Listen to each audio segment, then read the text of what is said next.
ধুলিয়ান বাজার থেকে কোটি কোটি টাকা চাঁদা তুলে সরকারের নামে ক্ষতিগ্রস্তদের দান করছে তৃণমূল নেতাকর্মীরা। এমনটাই মন্তব্য করে তোপ দাগলেন অধীর। সোমবার জেলা কংগ্রেস কার্যালয়ে সাংবাদিক বৈঠকে প্রাক্তন সাংসদ অধীর চৌধুরী বলেন, ক্ষতিগ্রস্তদের জন্য চাঁদা তুলে সেই টাকা কতটা কাজে লাগবে আর কতটা তৃণমূল নেতাদের পকেটে ঢুকবে জানা নেই। মুখ্যমন্ত্রী আসার আগে সেই টাকা দিয়ে রাস্তা সংস্কারের কাজ চলছে। ধুলিয়ান শামশেরগঞ্জে প্রচুর ক্ষয়ক্ষতি হয়েছে, মানুষের চরম দুরবস্থা, ক্ষতিগ্রস্তদের ক্ষতিপূরণ, মানুষের নিরাপত্তা, আর্থিক সহযোগিতা, এই সমস্ত দায়িত্ব মুখ্যমন্ত্রীকেই নিতে হবে। মানসিক স্বাস্থ্যের জন্য সবার আগে যে নামটি মনে ভেসে ওঠে, সুস্থ মনের ঠিকানা মনোবীক্ষণ। যোগাযোগ নাম্বার 7477799516। আমি গতকাল শামশেরগঞ্জ গেছিলাম আমাদের পার্টির নেতৃত্বকে সঙ্গে করে। আবার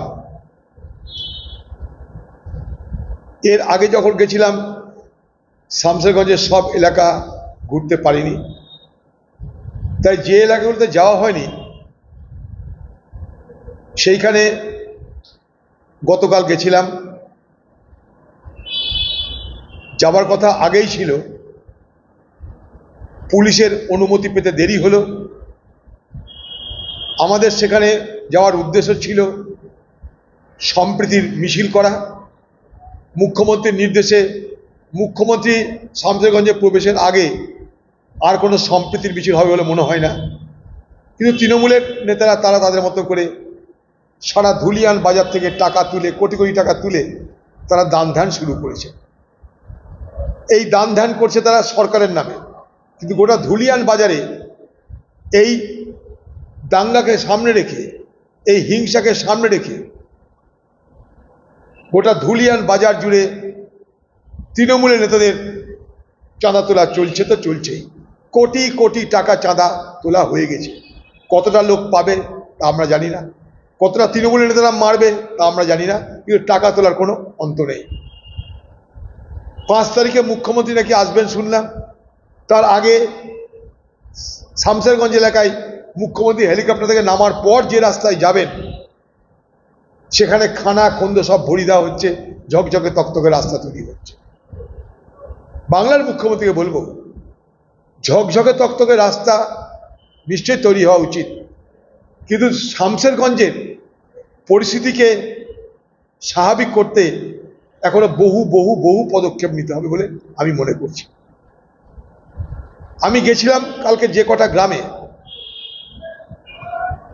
অন্তত 100-এর উপরে মানুষের বাড়িঘর ভাঙা দেখেছি, আগুন লাগানো দেখেছি। আমি ধুলিয়ান বাজারে গেছিলাম, সেখানে শিব মন্দিরের পাশে একটা বাজার, সেখানে দোকানপাট পোড়ানো দেখেছি। শুনেছি ওখানটাই 11 থেকে 12 জন গুলিবিদ্ধ হয়েছে পুলিশ এবং কেন্দ্রীয় বাহিনীর গুলিতে। মানে পুলিশের নির্দেশে গুলি চালানো, তাতে কেন্দ্রীয় বাহিনীর ভূমিকা। 12 থেকে 13 জন গুলিবিদ্ধ।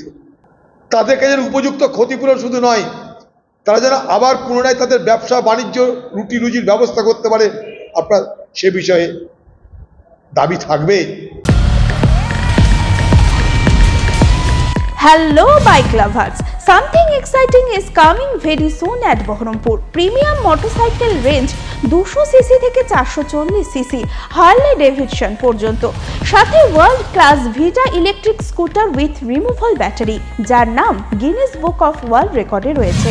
30 এপ্রিল 2025 শুভ উদ্বোধনে আমাদের শোরুমে আপনারা সকলেই আমন্ত্রিত।